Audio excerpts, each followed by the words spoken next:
ओम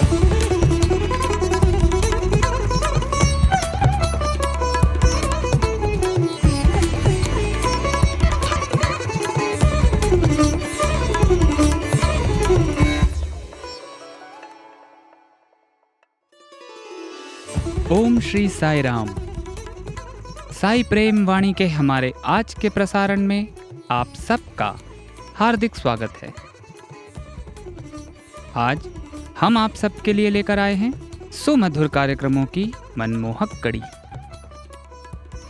आज के प्रसारण में आप अवतार वाणी के अंतर्गत श्री भगवान द्वारा दिए गए एक दिव्य संदेश का एक भाग सुनेंगे।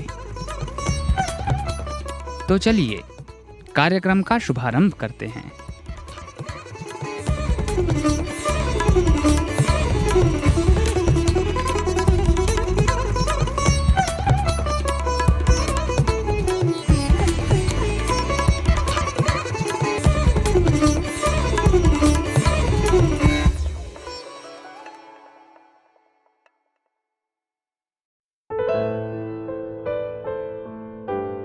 अब प्रस्तुत है हमारा कार्यक्रम अवतार वाणी।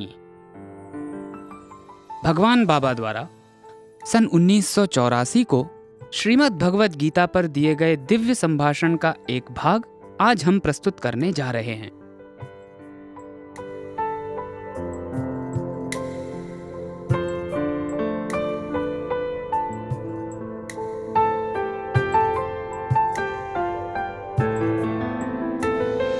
प्रेम स्वरूपुलारा, भक्तिमान में प्रियो नरः ఇది భగవద్వాణి।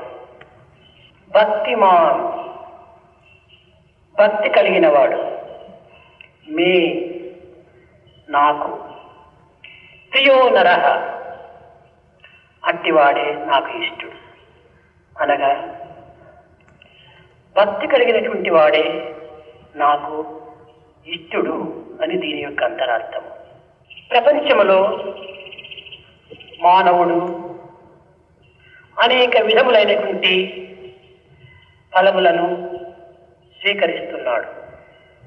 ధన కనక వస్తు వాహనాదులను ఆర్జిస్తున్నాడు। గౌరవ ప్రతిష్ట పదవులను కూడాను పొందగలుగుతున్నాడు। ఇవన్నీ కూడాను క్షణభంగురములనేటువంటి సత్యాన్ని 12వ అధ్యాయమైన భక్తి యోగమునందు నిరూపిస్తూ వచ్చింది భగవద్గీత। भक्तिमान में प्रियो नरः, यह ईश्वर की वाणी है। जिसमें भक्ति होगी वही मेरे लिए अत्यंत प्रिय है, यही इसका तात्पर्य है।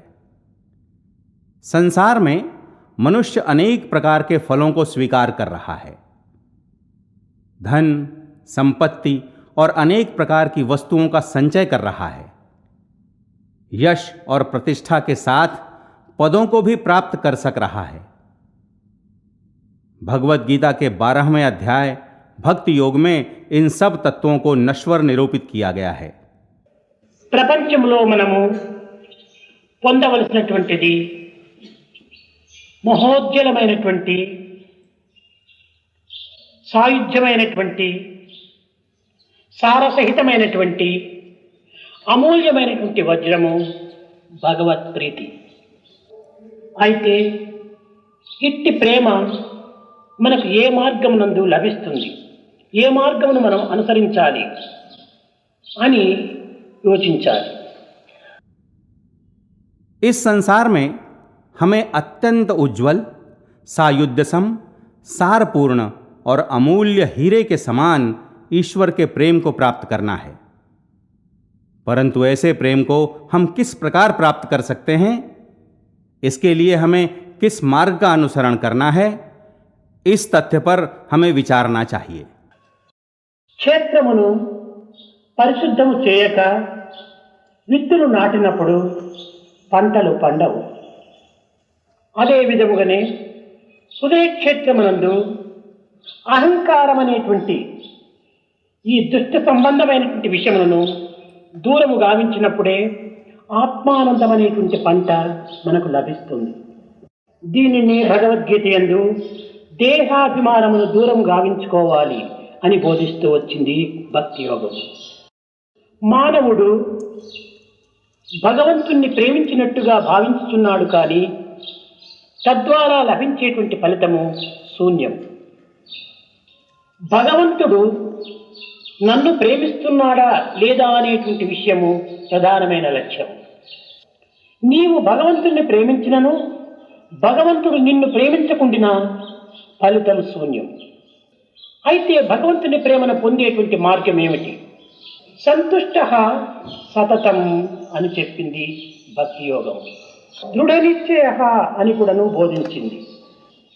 సంతుష్ట సతతం, నిరంతరము కూడాను తృప్తుడై ఉంటుండాలి, సంతృప్తుడై ఉంటుండాలి. తృప్తి వేరు, సంతృప్తి వేరు. సంగీతము సమ్యక్ కీర్తనం, కీర్తనం అనేటువంటి ఒక తత్వములో కొంత వ్యత్యాసం మనకు గోచరిస్తుంది. కీర్తనం సంకీర్తనం, సమ్యక్ కీర్తనం ఇది సంకీర్తనం అని. అనగా కీర్తనం పాడటంలో కేవలము పెదవుల నుండి, గొంతు నుండి ఈ యొక్క వాక్యములు వెలువడవచ్చును. సంకీర్తనం అనేటువంటిది హృదయము నుండి కరిగి కదలి స్వేచ్ఛతో ఆనందముతో భయభ్రాంతులు లేకుండా గావించినటువంటి దీనిని సంకీర్తనం అని చెప్తూ వచ్చారు. खेत को साफ किए बिना बीज बोने पर फसल नहीं उगती है। इसी प्रकार हृदय रूपी क्षेत्र से अहंकार और बुरे विषयों को निकालने पर ही आत्मानंद रूपी फसल प्राप्त होती है। इसी तथ्य को देह संबंधी अभिमान को दूर करने के रूप में भगवत गीता के भक्ति योग में उपदेश के रूप में दिया गया है। मानव विचार कर रहा है कि वह ईश्वर से प्रेम कर रहा है, परंतु इससे प्राप्त फल शून्य ही है। प्रधान लक्ष्य यह है कि ईश्वर मुझसे प्रेम कर रहा है या नहीं। तुम्हारे ईश्वर से प्रेम करने पर भी यदि ईश्वर तुमसे प्रेम नहीं करता है तो फल शून्य ही है। फिर ईश्वर के प्रेम को प्राप्त करने का मार्ग क्या है? भक्ति योग कहता है कि संतुष्टः सततम। इतना ही नहीं, गीता ने दृढ़ निश्चय का उपदेश भी दिया। संतुष्टः सततम अर्थात सर्वदा संतुष्ट तृप्त रहना चाहिए। तृप्ति अलग है, संतृप्ति अलग है। कीर्तन और संकीर्तन इन दोनों में कुछ अंतर है। संयक कीर्तनम संकीर्तनम, कीर्तन अर्थात गाने में कंठ और होठों से कुछ वाक्य निकलते हैं। हृदय से पसीज कर पूरे आनंद और स्वेच्छा से तथा निर्भीकता के साथ निकलने वाले गान को ही संकीर्तन कहते हैं। అదే విధముగానే తృప్తి సంతృప్తి. తృప్తి అనేటువంటిది తాత్కాలికమైనటువంటి లౌకిక వ్యవహారములకు సంబంధించినటువంటిది తృప్తి. ఇది వ్యావహారిక సంబంధమైనటువంటి జగత్తునకు సంబంధించినటువంటిది. ఇది ప్రాపంచక సంబంధమైనటువంటి యొక్క ప్రవృత్తి. సంకీర్తనం అన్నట్టుగా ఏ విధంగా చెప్తారో అదే విధంగానే సంతృప్తి కూడాను ఇది కేవలం హృదయ స్థాయి నుండి శాశ్వతమైనటువంటిదిగాను, సత్యమైనటువంటిదిగాను, పరమైనటువంటిదిగాను, నివృత్తికి సంబంధించినటువంటిదిగాను గోచరిస్తుంది సంతృప్తి. సంతృప్తికి మార్పు లేదు, లేక కూర్పు లేదు. మార్పు కూర్పు లేనటువంటి యొక్క నిత్యత్వంతో కూడినటువంటిది సంతృప్తి. కనుక భక్తుడైనటువంటి వాడు లౌకిక సంబంధమైనటువంటి యొక్క ఫలమునకు కానీ లేక ఫల విరుద్ధమునకు కానీ ఏమాత్రము చింతించక స్థిరత్వమైనటువంటి యొక్క మనస్తత్వమును అభివృద్ధి పరచుకోవాలని దీని యొక్క అంతరార్థము. జయాపజయములకు లొంగక, మానాభిమానములకు కృంగక, సుఖదుఖములకు పొంగక, ఈ మానవత్వమైనటువంటిది సమత్వంతో భావించుకునేటువంటి యొక్క తత్వమునకే సంతృప్తి అనేటువంటి యొక్క పదమునకు అర్థము. కనుకనే భక్తి అనగా ఎట్టి మార్పును చెందనటువంటిది, ఎట్టి కూర్పును కలగనటువంటిది. అది నిశ్చలమై నిర్మలమై ఉండినటువంటి యొక్క ప్రేమతత్వమునకే సంతృప్తి అని కూడా భావించవచ్చును. భగవంతుడు ఏది అనుగ్రహించినా, ఏది ప్రసాదించినా తన యొక్క ప్రేమ ప్రసాదంగానే భావించుకొని తృప్తి నొందాలి. ఇట్టి సమభావమును కలిగి ఇట్టి సమత్వము చేత ప్రవర్తింపచేసేటువంటి యొక్క చిత్తమునకే సంతృప్తి అని కూడాను చెప్పవచ్చు. इसी प्रकार तृप्ति और संतृप्ति भी हैं. तृप्ति का संबंध पूरी तरह लौकिक बातों से है. यह लौकिक प्रवृत्ति से संबंधित है. जिस प्रकार संकीर्तन कहा जाता है, उसी प्रकार संतृप्ति भी हृदय से निःसृत शाश्वत सत्य और निवृत्ति से संबंधित तत्व है. संतृप्ति अपरिवर्तनशील है, किन्हीं तत्वों से जुड़ा नहीं है. संतृप्ति अपरिवर्तनशील और अलिप्त नित्यता से युक्त तत्व है. जो भक्त है उसे लौकिक फल अथवा इसके विरुद्ध फल की अपेक्षा न करने वाली मानसिकता को अपने में बढ़ाना चाहिए. यही इसका तात्पर्य है. जय पराजय, मान अभिमान और सुख दुख आदि के प्रति आनंदित होने अथवा दुखी होने की भावनाओं से अलिप्त रहने की समत्वपूर्ण भावना ही संतृप्ति है. अपरिवर्तनशील और अलिप्त रहने की भावना को ही भक्ति कहते हैं. प्रेम जो निश्चल और निर्मल होता है, उसे ही संतृप्ति माना जा सकता है. भगवान का अनुग्रह जो भी हो, प्रसाद के रूप में जो भी प्राप्त हो, उसे प्रेम प्रसाद ही मानकर तृप्त होना चाहिए. ऐसी संभावना से युक्त होकर समता का व्यवहार करने वाले चित्त को ही संतृप्ति कहा जा सकता है. దృఢ నిశ్చయ ఇది ఒక విధమైనటువంటి దృఢమైనటువంటి స్థిరమైనటువంటిదిగాను నిశ్చలమైనటువంటిదిగాను ఉంటుండాలి. ధైర్య సాహసములు దృఢశక్తులు మానవులకు సహజంగానే ఉంటుంటాయి. ఈ దృఢత్వమును ఈ ధైర్య సాహసమును అనేక విధములైనటువంటి మార్గములలో దీనిని అనుభవిస్తుంటాడు జీవుడు. ఇట్టి దృఢమైనటువంటి ధైర్య సాహసమును కొంతమంది మేరు పర్వతం ఎక్కేటువంటి విషయంలో మహాధీరుడై ఉంటుంటారు. ఇట్టి ధైర్య సాహసములు దృఢశక్తి కూడాను అనంతమైనటువంటి సముద్రంలో దాటేటువంటి ఈదేటువంటి విషయంలో కూడాను స్థిరచిత్తులై ఉంటారు. మరికొందరు భయంకరమైనటువంటి భీకరారణ్యములో ప్రయాణం చేసేటువంటి ధీరులై ఉంటారు. దయా దాక్షిణ్యము లేకుండా ఇతరులను హింసించి ధనమును ప్రోగు తీసుకునేటువంటి విషయంలో దైత్య సాహస దృఢశక్తులు కలిగి కొంతమంది ప్రవర్తిస్తుంటారు. మానవత్వమునే మరచి దైవత్వమును విస్మరించి కేవలము ఒక దానవత్వంగా ప్రవర్తించి క్రూరత్వములో ప్రవర్తించేటువంటి యొక్క ధీరత్వం కలిగినటువంటి వారు మరికొందరు ఉంటారు. ఈ ధీరత్వమును దృఢత్వమును మంచిగాను ఉపయోగించుకోవచ్చును, చెడ్డగాను ఉపయోగించుకోవచ్చును. दृढ़ निश्चय, यह सुदृढ़, स्थिर और निश्चल रहने वाली भावना है. दृढ़ निश्चय यह अत्यंत महत्वपूर्ण है. मनुष्य में दृढ़ शक्ति, धैर्य और साहस सहज रूप में ही विद्यमान रहते हैं. जीव इस दृढ़ता, धैर्य और साहस आदि का उपयोग विविध प्रकार से करता रहता है. कुछ लोग इस दृढ़ता और धैर्य का उपयोग पहाड़ों पर चढ़ने के लिए करते हैं और कुछ लोग धैर्य, साहस और दृढ़ शक्ति का प्रयोग अनंत सागर को पार करने के लिए करते हैं, तो और कुछ लोग घने जंगलों में यात्रा करने वाले धीर होते हैं. कुछ और लोग दूसरों को घोर निर्ममता से प्रताड़ित कर धन इकट्ठा करने में अपने धैर्य, साहस और दृढ़ शक्ति का उपयोग करते हैं. मानवता को भूलकर, दिव्यता को विस्मृत कर दानवों की भांति क्रूरतापूर्ण व्यवहार करने में कुछ लोग अपनी धीरता को दर्शाते हैं. इस दृढ़ता और धीरता का उपयोग अच्छे ढंग से किया जा सकता है और बुरे ढंग से भी किया जा सकता है. వాల్మీకి రత్నకారుడుగా ఉండినప్పుడు తన యొక్క ధైర్య సాహస దృఢశక్తులన్నిటి కూడాను దుర్మార్గములో ప్రవేశపెట్టాడు. సప్త ఋషుల యొక్క సంపర్కము చేత, వారి ప్రబోధన చేత తన యొక్క ధైర్యమును, సాహసమును, దృఢశక్తిని కూడాను పవిత్రమైనటువంటి రామనామములో ప్రవేశపెట్టాడు. కనుకనే వాల్మీకి రామాయణమునకు దాతగాను, ఒక విధమైనటువంటి యొక్క కర్తగాను రూపొందుతూ వచ్చాడు. కనుకనే మానవుని యొక్క దృఢశక్తి అనేటువంటిది కేవలం లౌకికమైనటువంటి ప్రాపంచిక సంబంధమైనటువంటి వ్యావహారిక సంబంధమైనటువంటి విషయం నందు ప్రవేశపెట్టుట కంటే ఇంద్రియ నిగ్రహము నందు కూడాను దైవాపేక్ష ఎందు కూడాను దివ్యమైనటువంటి యొక్క ప్రపత్తి మార్గమునందు కూడాను ఈ ధైర్య సాహస ధీరత్వమును ప్రవేశపెట్టడం సార్థకమవుతుంది. ఇందులో మానవత్వమునందు ఒక విధమైనటువంటి విశిష్టత రూపొందింపచేస్తుంది. वाल्मीकि जब रत्नाकर था तब उसने अपनी दृढ़ शक्ति, धैर्य और साहस सबका उपयोग बुरे मार्ग में ही किया था.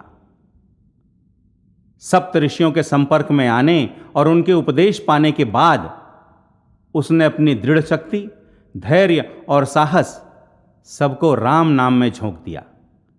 इसीलिए वाल्मीकि रामायण दाता और कर्ता बन पाया.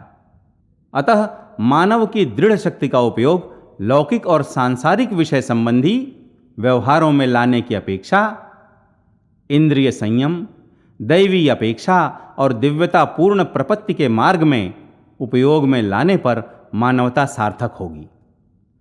इससे मानवता को एक विशिष्टता प्राप्त होगी. కనుకనే సగుణోపాసన నిర్గుణోపాసన గురించి ఈ యొక్క భక్తి యోగము అధికంగా బోధిస్తూ వివరిస్తూ వచ్చింది. ఈ సగుణ నిర్గుణోపాసములు కానీ సాకార నిరాకారములు కానీ ఏది ఉత్తమమైనటువంటిది, ఏది సాధకులకు అక్కర కానటువంటిది అనేటువంటి విషయాన్ని భగవద్గీతనే బోధిస్తూ వచ్చింది. సగుణ సాకారములే లేక నిర్గుణ నిరాకారములను మనం పొందలేము. దేహాభిమానం ఉండినంత వరకు, దేహభ్రాంతి ఉండినంత వరకు దేహాతీతమైనటువంటి నిర్గుణత్వాన్ని కానీ నిరాకార తత్వాన్ని కానీ మానవుడు ఏమాత్రం కూడా అనుభవించలేడు.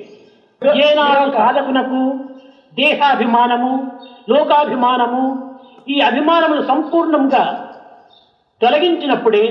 తొలగినప్పుడే ఈ నిర్గుణ నిరాకార బ్రహ్మతత్వాన్ని కొంతవరకును సాధించడానికి అర్హుడవుతాడు. भक्ति योग ने सगुणोपासना और निर्गुणोपासना के बारे में उपदेश दिया.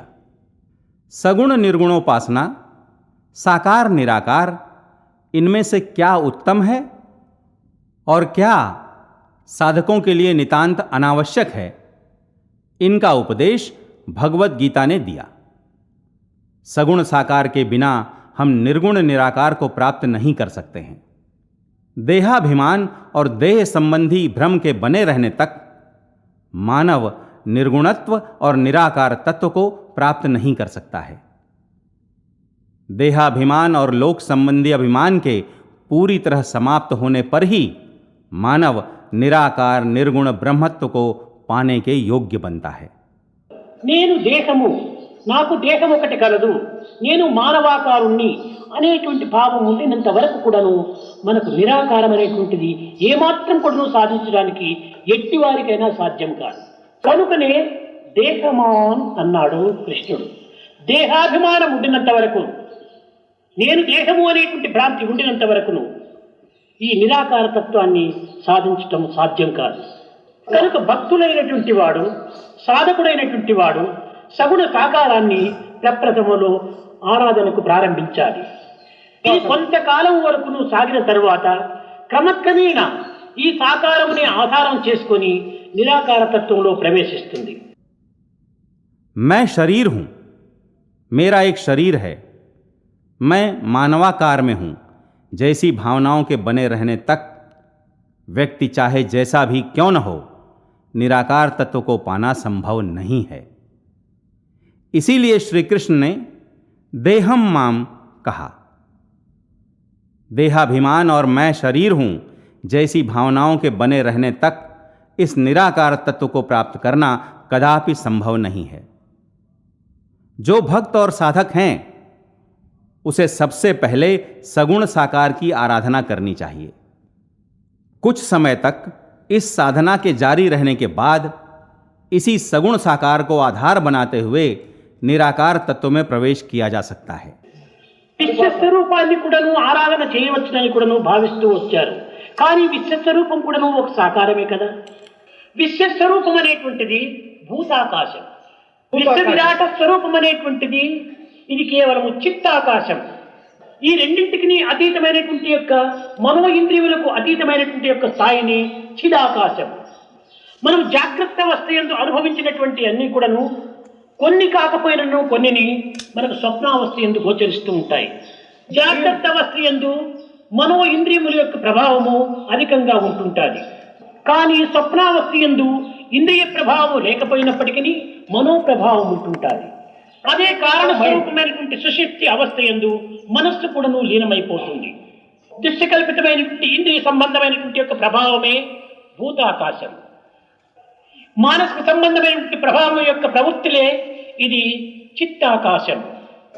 మనో ఇంద్రియముల యొక్క సమ్మిళితమైనటువంటి ఏకత్వ స్వరూపమే ఇది చిదాకాశం. కనుక సుషుప్తి అవస్థ యందు మాత్రమే ఇది నిర్గుణ నిరాకార తత్వాన్ని భావించడం సాధ్యమవుతుందో ఏమో. विश्व स्वरूप की आराधना की जा सकती है, ऐसी भी भावना की गई, परंतु विश्व रूप भी साकार ही है. विश्व स्वरूप भूताकाश है, विश्व विराट स्वरूप चित्ताकाश है. इन दोनों से परे, मन और इंद्रियों से भी परे जो स्तर है वही चिदाकाश है. जागृतावस्था में जिनका अनुभव प्राप्त करते हैं वे सभी नहीं, परंतु उनमें से कुछ तो स्वप्नावस्था में दिख पड़ते हैं. जागृतावस्था में मन और इंद्रियों का प्रभाव अधिक रहता है. स्वप्नावस्था में इंद्रियों के प्रभाव के न होने पर भी मन का प्रभाव होता है. वही कारण स्वरूप सुषुप्तावस्था में मन विलीन हो जाता है. यह दृश्य कल्पित इंद्रिय प्रभाव ही भूताकाश है. मानसिक प्रभाव से युक्त प्रवृत्ति ही चित्ताकाश है. मन और इंद्रियों का सम्मिलित स्वरूप ही चिदाकाश है. इसलिए शायद सुषुप्तावस्था में ही इस निर्गुण निराकार तत्व की भावना की जा सकती है. नारायण भज नारायण, नारायण भज नारायण, नारायण नारायण भज नारायण, नारायण भज नारायण, नारायण नारायण भज नारायण, नारायण भज नारायण, नारायण नारायण भज नारायण, नारायण भज नारायण, नारायण तनु मन रंजन भव भय भंजन असुर निखंडन नारायण, तनु मन रंजन भव भय भंजन असुर निखंडन नारायण, तनु मन रंजन भव भय भंजन असुर निखंडन नारायण, तनु मन रंजन भव भय भंजन असुर निखंडन नारायण, नारायण भज नारायण, नारायण भज नारायण, नारायण नारायण भज नारायण, नारायण भज नारायण, नारायण जब जब पीड़ा पड़े भक्त पर बार बार अवतार किया, जब जब पीड़ा पड़े भक्त पर बार बार अवतार किया, पाप मिटा कर धीर दिखा कर मानव को उद्धार किया, पाप मिटा कर धीर दिखा कर मानव को उद्धार किया, पाप मिटा कर धीर दिखा कर मानव को उद्धार किया, मानव मिटा कर धीर दिखा कर मानव को उद्धार किया, कुंज विहारी कृष्ण मुरारी हे गिरिधारी नारायण, कुंज विहारी कृष्ण मुरारी हे गिरिधारी नारायण, कुंज विहारी कृष्ण मुरारी हे गिरिधारी नारायण। कुंज विहारी कृष्ण मुरारी हे गिरिधारी नारायण।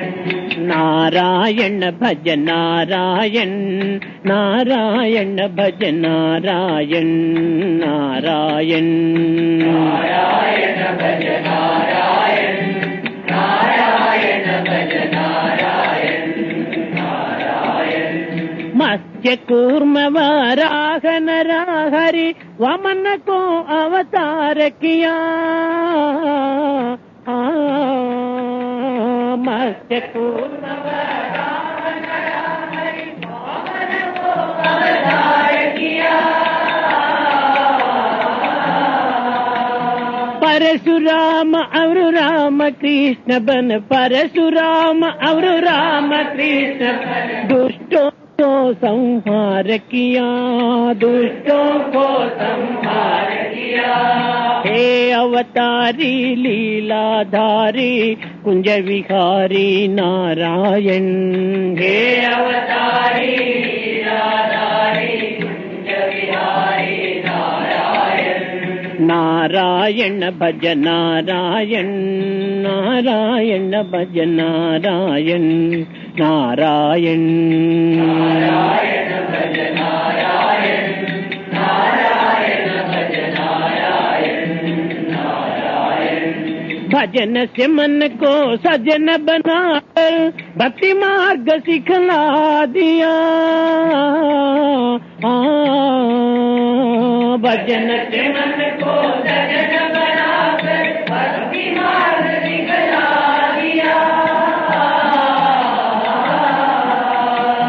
साई भजन से भव सागर को पार नबी सिखला दिया, साई भजन से भव सागर को पार नबी सिखला दिया।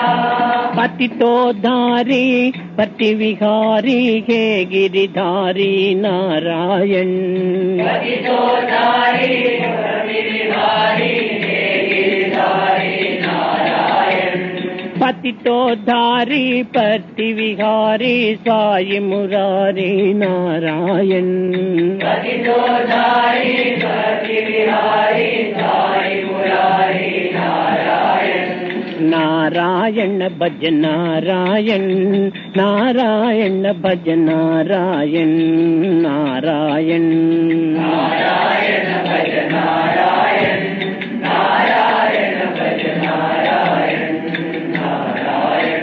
नारायण नारायण भज नारायण, नारायण भज नारायण, नारायण नारायण भज नारायण, नारायण भज नारायण, नारायण नारायण नारायण, नारायण नारायण, नारायण नारायण।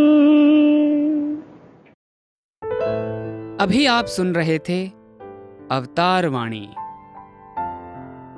आज आपने भगवान बाबा द्वारा सन 1984 में श्रीमद् भगवद गीता पर दिए गए दिव्य संभाषण का एक भाग सुना।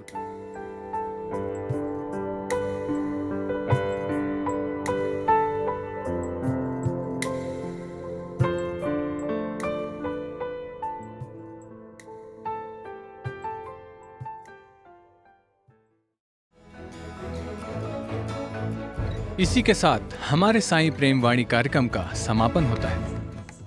उम्मीद है हमारा आज का कार्यक्रम आपको पसंद आया होगा। आपके सुझावों को हम तक व्हाट्सएप द्वारा जरूर भेजें। हमारा व्हाट्सएप नंबर है 9393258258 93 93 258 258। हिंदी भाषा में हमारी ये सभी प्रस्तुतियां YouTube पर भी उपलब्ध हैं। इन्हें वहां देखने सुनने के लिए हमारे YouTube चैनल को सब्सक्राइब करें और कमेंट बॉक्स में अपने सुझाव देना ना भूलें। हे साईं, तुमसे नजदीकियां तो कठिनाइयों में ही दिखती हैं, बाकी वक्त तो हम खुद को शहंशाह समझते हैं। स्वामी, हमारे दिलों को विनम्रता से भरकर हमारे शीश आपके चरणों में सदैव झुके रहें। इसी प्रार्थना के साथ हम आप सबसे विदा लेते हैं। धन्यवाद। जय साईं राम।